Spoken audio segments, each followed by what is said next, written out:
Welcome back to eternal health.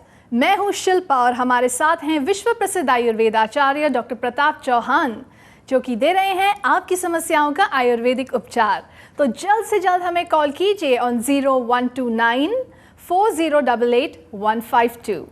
Doctor साहब, चर्चा को आगे बढ़ाते हैं और आप बता रहे थे द सीक्रेट्स ऑफ लॉन्जिविटी। जी बिल्कुल। तो आहार के बारे में आपने बहुत अच्छी तरह से समझा लिया है। What comes next? इससे नेक्स्ट जो रहस्य है दीर्घायु का, बहुत अच्छी जो है आज ये टॉपिक है और बहुत सूक्ष्म चीज़ों पर बात करेंगे जो बिल्कुल सिंपल है प्रैक्टिस करना जी। वो है निद्रा। स्लीप जो है, sleep is the diet of mind. आजकल बहुत सारे ऐसे रिसर्च हुए हैं जिसमें ये पाया गया है कि जो लोग ठीक से सोते नहीं हैं उनकी आयु कम हो जाती है। तो गहरी नींद आना बहुत ज़रूरी है और आजकल ये समस्या भारत के अंदर भी बढ़ती जा रही है। जैसे जैसे भारत में टेक्नोलॉजी आ रही है, जैसे जैसे भारत के अंदर जो है इकोनॉमिक ग्रोथ आ रहा है, वो बहुत अच्छी बात है, लेकिन हमें इसको समझ करके हमारी जो प्राचीन ज्ञान हमारे पास, जो हमारा नॉलेज है, आयुर्वेद का जो हमारे पास ज्ञान है, योग का जो हमारे पास ज्ञान है, उसको साथ में ले करके चलेंगे तो हम फिर जो है इकोनॉमिकली भी ग्रो करेंगे, साथ में हमें को टेंशन भी नहीं आएगी, नींद भी अच्छी आएगी। तो नींद जो है वो एक कम से कम 6 घंटे की नींद, साउंड स्लीप बहुत आवश्यक है, ना केवल ब्रेन के लिए, ना केवल मस्तिष्क के लिए, ना हमारे माइंड के लिए, शरीर को भी पुष्ट करती है जी। कभी आप रात को अगर ठीक से नहीं सोएंगे तो अगले दिन आपको शरीर में दर्द होगा, कमजोरी महसूस होगी, हमारे शरीर के जो धातु हैं उनमें भी जो है वीकनेस आती है जी। तो शरीर के लिए भी आवश्यक है। और नींद जो है अगर इससे और आगे जाएं तो आत्मा को रियलाइज़ करने के लिए भी नींद का एक उदाहरण मैं कई बार दिया करता हूँ कि जब हम सो रहे होते हैं उस समय ना हम शरीर होते हैं, ना हम मन होते हैं, ना इंद्रिय होते हैं, सबसे डिस्कनेक्टेड हैं। तो उस समय हम क्या होते हैं? आत्मा होते हैं जी। तो एक प्रकार से आत्मा को भी उस समय बड़ी संतुष्टि होती है जी। तो ये डायरेक्टली तो नहीं पर इनडायरेक्टली हमें जो है एक रियलाइजेशन में भी इसका लाभ मिलता है। अगर आप ठीक प्रकार से सोएंगे नहीं तो आपके मस्तिष्क में जो है फंक्शंस ठीक से होंगे नहीं, आप कंसंट्रेट नहीं कर पाएंगे, आपकी याददाश्त कमज़ोर हो जाएगी, आपको अनेक प्रकार के रोग होंगे और ये सारे रोग जो है हमारी आयु के साथ इनका संबंध है जी। तो दीर्घायु प्राप्त करने के लिए दूसरा रहस्य है अच्छी नींद। हाँ जी। निद्रा जो है प्रॉपर आनी चाहिए जी जी। उसके लिए अगर आपको किसी प्रकार की कोई तकलीफ़ है, कोई कष्ट है तो आप हमारे साथ संपर्क करिए। हमारे पास बहुत अच्छी अच्छी चीज़ें हैं। स्लीप वेल टैबलेट हमने एक बनाई है इसीलिए स्पेसिफिकली, क्योंकि नींद लोगों को अगर नहीं आती है तो स्लीप वेल टैबलेट खाएं।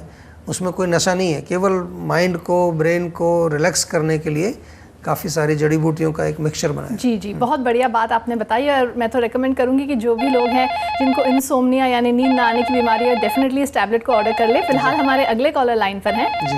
हेलो। हाँ जी। नमस्कार जी, वेलकम टू इटर्नल हेल्थ। आपका शुभ नाम? हाँ जी, मैं निधि बोल रही हूँ। हेलो। कहाँ से बोल रहे हैं? जी, गुजरात से। बोलिए, क्या क्या क्या प्रश्न है जी आपका? जी सर, मुझे ठंडियों में मेरे पैरों की नसें है ना नीली हो जाती हैं। अच्छा। और खुजली होती है बहुत। हाँ, और दर्द होता है उनमें बहुत। देखिए क्या होता है कि सर्दी के समय में जो हमारी जो ब्लड वेसल्स होती हैं, जो खून की नलिकाएं जो होती हैं जी, वो थोड़ी सिकुड़ जाती हैं, क्योंकि हम आयुर्वेद की दृष्टि से कहें तो वात का प्रकोप होता है, रुक्षता हो जाती है जी। और इसकी वजह से जो है कई बार ब्लड प्रेशर भी बढ़ जाता है लोगों का। और इस तरह की जो आप बता रहे हैं कि वो थोड़ी नसें दिखने लगती हैं क्योंकि उनमें प्रेशर थोड़ा बढ़ जाता है जी। तो इसलिए नंबर 1 तो क्या करना है कि रात के समय आप गर्म पानी लें, थोड़ा बाल्टी में गर्म पानी ले लें, उसमें थोड़ा नमक डालें और ये अपनी जो पैर हैं, टांगें जो हैं, घुटनों तक उसमें बाल्टी में आप भिगोएं, कम से कम जो है 5-7 मिनट 10 मिनट गुनगुने पानी में रखें। तो उससे क्या होगा कि खून का सर्कुलेशन आपका बेटर होगा और जो है नलिकाओं में अगर कोई चीज़ जम गई है वहाँ पर वो भी जो आगे चलेगी। ये गर्म पानी में पैर रखने के पश्चात फिर आपने तौलिए से उसको पोंछ करके और पूरा घुटनों से नीचे की जो जितने भी आपका टांग का हिस्सा है, तलवे हैं, उसमें सब में तिल के तेल की मालिश करेंगे आप रोज़ रात को सोने से पहले। तो इससे आपको जो है खुजली भी नहीं होगी, आपकी जो नसें जो बाहर निकल के नीली नीली सी दिखने लगती हैं वो भी नहीं दिखेंगी। लेकिन साथ में जो है भोजन में का भी ध्यान रखना है आपको। वायु वाले वात कारक भोजन नहीं खाने, बहुत ज़्यादा ठंडी चीज़ें नहीं खानी है। रूखी सूखी चीज़ें जो है, जैसे कि गुजरात में आप रहते हैं वहाँ पर पापड़ बहुत खाते हैं, और कई चीज़ें होती हैं, फाफड़ा और क्या क्या होता है गुजरात में, चीजें बहुत सारी, नहीं ड्राई भी बहुत होता है, हाँ जी, क्रंची चीज़ें, हाँ जी, मैं देखता हूँ कभी मैं जब गुजरात गाठिया, जाता हूँ, हाँ जी, फाफड़ा, वो बहुत सारी चीज़ें होती हैं, हाँ जी, तो वो आप नहीं खाएंगे। थोड़ा सा जो है स्निग्ध भोजन आप खाएंगे तो आपको वायु का प्रकोप कम रहेगा और आप बिल्कुल ठीक हो जाएंगे, कोई बिल्कुल घबराने की बात नहीं है। ठीक है, ठीक है जी, आपका भी धन्यवाद हमारे कार्यक्रम में फ़ोन करने के लिए। गुड बाय जी। तो डॉक्टर साहब, हम अपनी चर्चा को आगे बढ़ाते हैं और आपने दूसरा रहस्य हमारे साथ शेयर किया था, निद्रा आपने बताया था जी, जो बहुत ज़रूरी है दीर्घायु प्राप्त करने के लिए। तो तीसरा रहस्य क्या है डॉक्टर साहब? देखिए इसके बाद जो तीसरा रहस्य है वो भी बहुत इम्पॉर्टेंट है और आज के युग में तो बहुत ही इसका महत्व मैं कहूँगा कि समझना चाहिए हमें। वो है ब्रह्मचर्य। ब्रह्मचर्य का मतलब ये नहीं है कि आपको कंप्लीट सेलिब्रेट रहना है, बट जो हमारा शुक्र धातु है, शुक्र धातु को किस प्रकार से हमें सही प्रकार से प्रयोग करना है जी, सेक्सुअल एक्टिविटीज़ जो होती हैं उनको किस प्रकार से हमें नियंत्रित करना है, ये बहुत आवश्यक है हमारी लंबी आयु के लिए। क्योंकि जो शुक्र धातु जो बनता है हमारे बॉडी के अंदर, जो हमने आज भोजन खाया, तो ऐसा है आयुर्वेद में वर्णन कि 30-35 दिन के अंदर शुक्र धातु बनता है, 30-35 दिन के बाद जी। तो एक तरह से आपकी मंथली सैलरी लगा लीजिए, महीने में जो आपको तनख्वाह मिलती है, एक महीना आप काम करते हो तो उसके बाद आपको तनख्वाह मिलती है, तो उस तनख्वाह को आप बड़े ध्यान से खर्च करते हैं, एक दिन में थोड़ी ना उड़ा देते हैं सारा, क्योंकि पूरा महीना आपको जो है चलाना, थोड़ा थोड़ा करके उसको खर्च करना है, नहीं तो बैंक करप्ट हो जाएंगे आप, बिल्कुल कुछ बचेगा नहीं, दिवालिया हो जाएंगे। तो उसी तरह से बिल्कुल बड़ा अच्छा उदाहरण है और समझ में आ जाता है। उसी तरह से हमको अपने शुक्र धातु को भी प्रयोग करना है, धीरे धीरे प्रिजर्व करके कंट्रोल्ड वे में उसको प्रयोग करना है।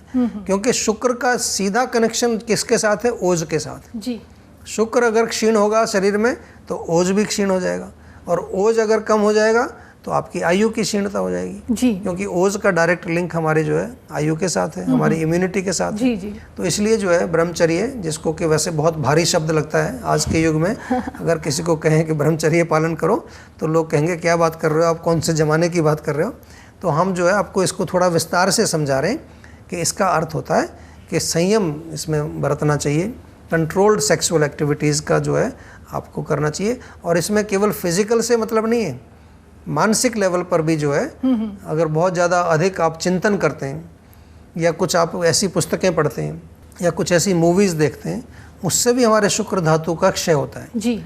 तो ये तमाम लेवल्स पर काम करता है, फिजिकल, मेंटल, शाब्दिक। आप कोई उसके बारे में बात करते हैं या चिंतन करते हैं तो हर लेवल पर आपको ये ब्रह्मचर्य पालन करना चाहिए, जी। तभी आपके शुक्र की रक्षा होगी और आप दीर्घायु हो जाएंगे। जी। और रहस्य हम आपसे जानेंगे लेकिन एक छोटे से ब्रेक के बाद। जी बिल्कुल। तो दोस्तों, आप लोग हमें कॉल कीजिए ऑन 01294088-152 अगर आप बात करना चाहते हैं डॉक्टर चौहान के साथ। फिलहाल हम लेंगे एक छोटा सा ब्रेक, लेकिन लौटेंगे बहुत जल्द। Don't go anywhere.